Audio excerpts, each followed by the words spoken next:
Hi, it's your boy General Fire Colosso Baba Junior Mpasha Mrombo. Wejira weja magbasha wa maporo posho mafanjamva. Komoni ya 13 tozonia dizitata. Yes I nasta tatsikwa. Ndoda kuti andi na epano nasi angozvintroduce again because inini vanhu vanofunga ndonyepa pega pandendiri. So ndoda kuti mutizive kuti wandi naye ndiani. Munonza nini? Magadi mese kwamuri ndonzi Vongai Hilary Masuka aka Larry the Poet. Stara chora karebeza reta ngere mkwasha murombo Hilary Masuka the Poet aka chi Larry. Okay, aka Larry the Poet. Okay, dapabata. So tell me, mu industry ye poetry muri kuiona yakamira sei? Kana kuti ma challenges amukusangana nawo mu poetry industry ndapi? Inini ndo aziya pa ndiroda ni nyika yaziye kuti mukusangana nezvinhu zvakaita sezvipi zviri kunetsa imi industry. Right. So usually an upcoming artist anenge achida kuti agrow a talent rake nekuri groomer, but mazuva ano nenyaya yeCovid kai munhu anokwanisa kuita ma challenges edata kuti upload ma platforms ake. That's one of the challenges that we face. Right. Nyaya yema data bundles hanzi ari kudhura. Ndofunga inyaya inenge yakuda vamusiwa. Inonzi vamasiwa. Yeah, mdara strive hadzi data riri kudhura saka ma one. So tell me Larry the Poet. Kuti pawakatanga industry kana kuti pawakatanga poetry kusvika now kana kuti alright tisati tasvika iko kudozo wakatanga rini? Okay, approximately 5 years ago. 5 years ago. Saka watoa chibaba chemu industry kayo? Not really. So tell me kuti so far ma poets ndofunga ma poets ari mu Zimbabwe anenge mashoma. Ameno ndingati mashoma iri kana kuti vari kubudikira vacho vanenge vashoma. Maybe vamwe vakawanda variko but havasi kubudikira. Right, pane ma poets mashoma ari mu Zimbabwe. Chii chamungade kuti muitirwe mimi sema poets? Some poets, I think a poet has to understand the environment yanenge ari, so anokwanisa kuva ne insight of what they are trying to do. Some poets, we want more platforms, more competitions, more opportunities so that we can grow. Right, mataura nyaya yema opportunities ne competition. Kuroti mukutoda competition mu industry.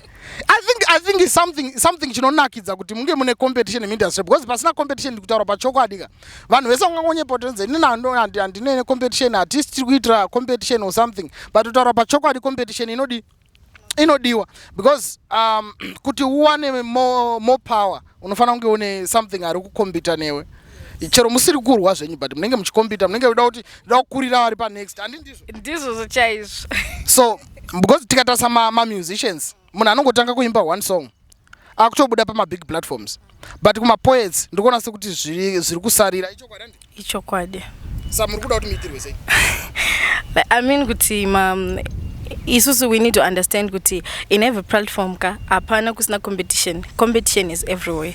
So some poets we need to understand kuti it's not so easy for you to grow and be known to the world. It takes time for you to be known, but when you really finally get to be known, you will see the worth of it.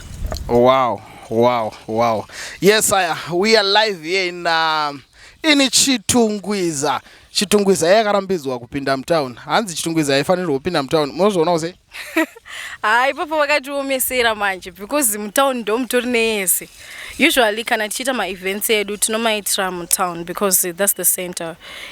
Munokwanisa kuti munokoka vanhu vakawanda, but kazhinji munhu wekubelvedere or somewhere else akanzwa kuti event iri kuitirwa kuchitungwiza, they usually lose hope. Yeah, zviriko. So besides poetry chii chimwe chamunoita?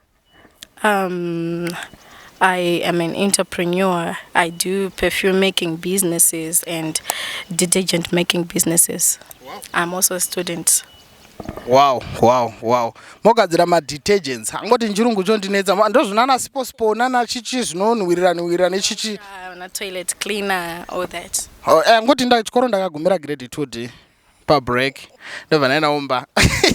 Ndaona kuti zvechikoro zvinenge zviri kunetsa plus chikoro chacho chisina basa nesita sina basa nacho. sapa pasina angani basa nemumwe, so aisiri problem yangu zvangu. So tiudze kuti business renyu ramuri kuita muri kuriitira kupi uye vanoda kukubata vanogona kukubata kupi? I am doing it here in Chitungwiza.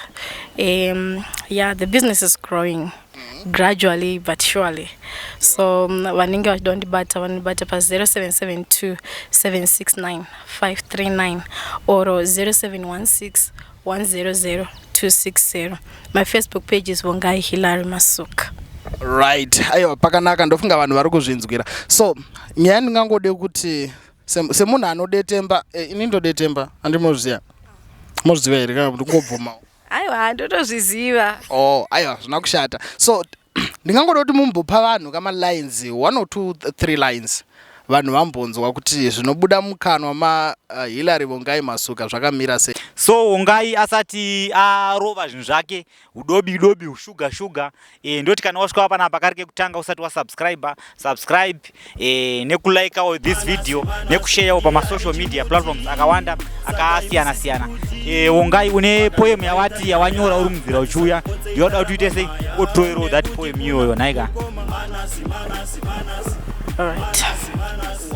We are missing the sun, the rain, the moon and the vision, drawing into imagination now, peeping through the window. I wonder who is outside. Close to the mission, we have stopped loving without a reason. The vision is ever existent. The time has swallowed our minds. My friends have gone missing, married, rocking down and drowning in poverty. The days are bitter. We are missing the sun. Or is the sun missing? Forget about all the X-rays of the sun are hitting and hating my eyebrows. Rows of the hearts have been forgotten. Maybe love means staying broken for less than a minute. Imagine. So that's the poem and Nyura Maxine.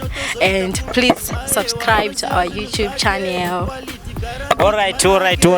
Thank you so much. Amadzadiwa nekuchipoa mukana uno ngatisanganiwo pa next video.